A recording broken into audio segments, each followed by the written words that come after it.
तो आज मैं आपको एक अनोखी रहस्यमय कहानी सुनाऊंगा। अगर आप चैनल पर नए हैं तो अभी सब्सक्राइब कर ले तथा कहानी पूरा देखे। अंत में एक अनोखा रहस्य छुपा है। धन्यवाद। तो सुनिए। सत्ययुग के उत्तरार्ध में पृथ्वी पर एक अद्वितीय तपस्वी रहते थे जिनका नाम धर्मव्रत था।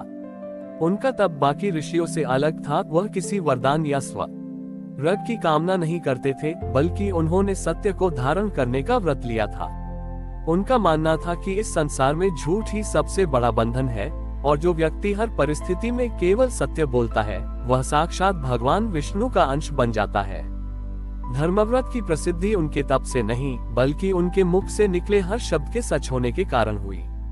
यदि वह कहते कि कल बारिश होगी तो मरुस्थल में भी वर्षा हो जाती। धीरे धीरे लोग उनके पास आने लगे और उनकी कही हर बात अटल भाग्य बन गई।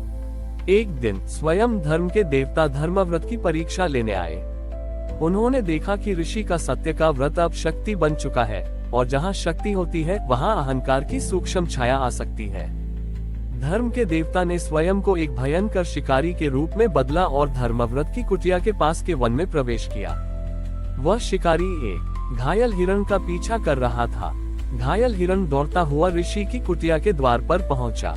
उसने अपनी भयभीत आंखों से ऋषि की ओर देखा और कांपते हुए कुटिया के पीछे की झाड़ियों में छिप गया। कुछ ही क्षणों में शिकारी, जो वास्तव में धर्म के देवता थे, अपनी धनुष बाण लिए वहां पहुंचा। शिकारी ने कठोर आवाज में ऋषि से पूछा, हे तपस्वी, मैंने एक घायल हिरण को इस दिशा में भागते देखा है। आपने तो सत्य का व्रत लिया है, मुझे सत्य बताएं, वह किस ओर गया है। ये धर्मव्रत के जीवन का सबसे कठिन क्षण था। तारांकन, यदि वह सत्य बोलते तो हिरण मारा जाता और वह हिंसा के धर्म से विचलित हो जाते। तारांकन, यदि वह झूठ बोलते तो उनका वर्षों का सत्य का व्रत टूट जाता। धर्मव्रत ने अपनी आंखें बंद कर लीं। उन्होंने देखा कि दोनों ही मार्ग अधर्म की ओर ले जाते हैं। ठीक उसी पल क्षीर सागर में विश्राम कर रहे भगवान विष्णु ने अपनी योग निद्रा तोड़ी। उन्होंने अपनी गदा कौमुदकी को हल्का सा घुमाया। गदा ज्ञान और बल का प्रतीक है। इस लीला के प्रभाव से धर्मव्रत के मन में एक अद्भुत विचार आया।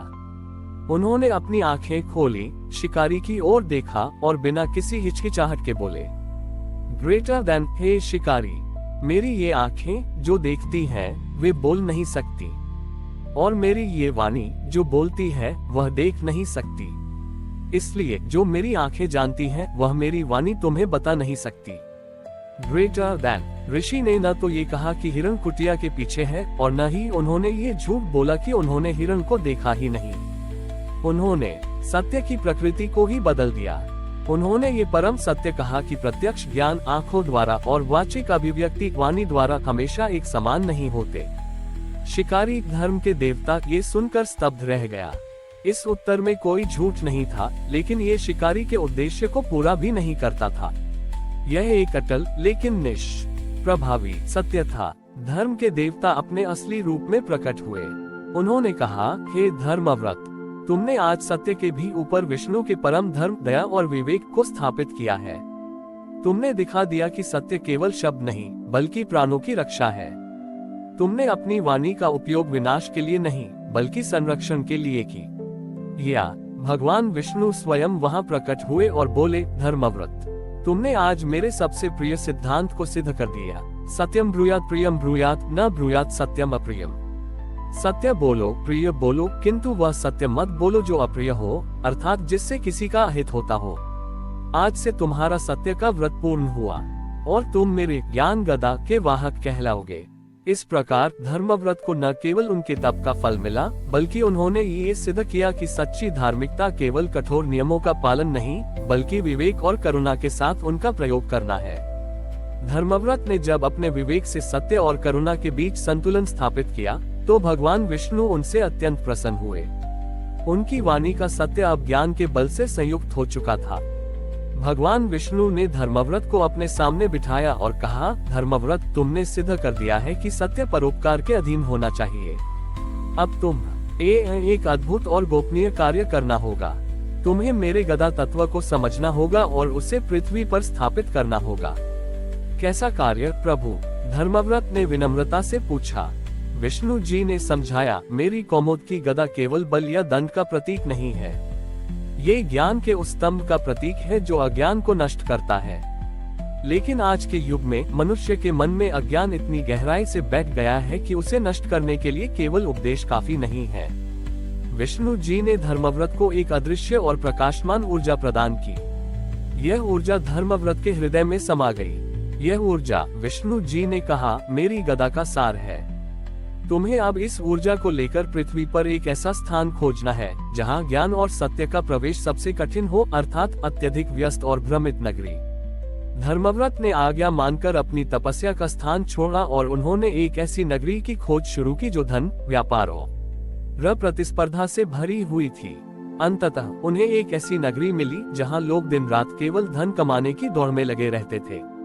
वे इतने व्यस्त थे कि उनके पास सत्य पर विचार करने का समय ही नहीं था।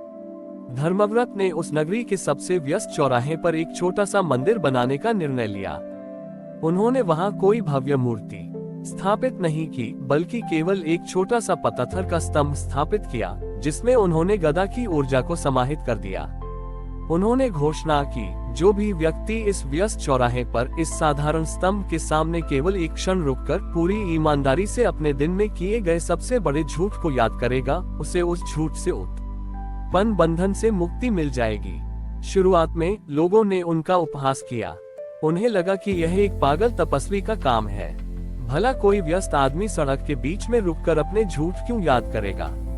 लेकिन धीरे धीरे एक चमत्कार होने लगा। जो व्यापारी इस स्तंभ के पास से गुजरते थे और क्षण भर के लिए भी रुककर अपने मन में अपने झूठे वादों या धोखे को याद करते थे, उन्हें अचानक एक तीव्र मानसिक पीड़ा होती थी। ये पीड़ा गदा की ऊर्जा थी जो ज्ञान के बल से उनके अज्ञान को तोड़ रही थी। लेकिन इस पीड़ा के बाद उनके मन में अभूतपूर्व शांति आ जाती थी। लोगों ने देखा कि जो व्यापारी यहाँ रुकते थे वे अगले दिन से अधिक ईमानदार और सफल होने लगे। उनके झूठ समाप्त होते ही उनका मन मुक्त हो जाता था और वे अपने काम में अधिक ध्यान लगा पाते थे।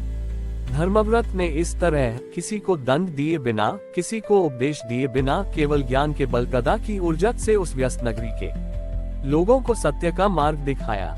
इस प्रकार धर्मव्रत ने भगवान विष्णु की गदा के ज्ञान को मंदिर के एक स्तंभ के रूप में स्थापित किया, जो आज भी संसार को सिखाता है कि सच्चा बल बाहरी शक्ति में नहीं बल्कि आंतरिक ईमानदारी में होता है।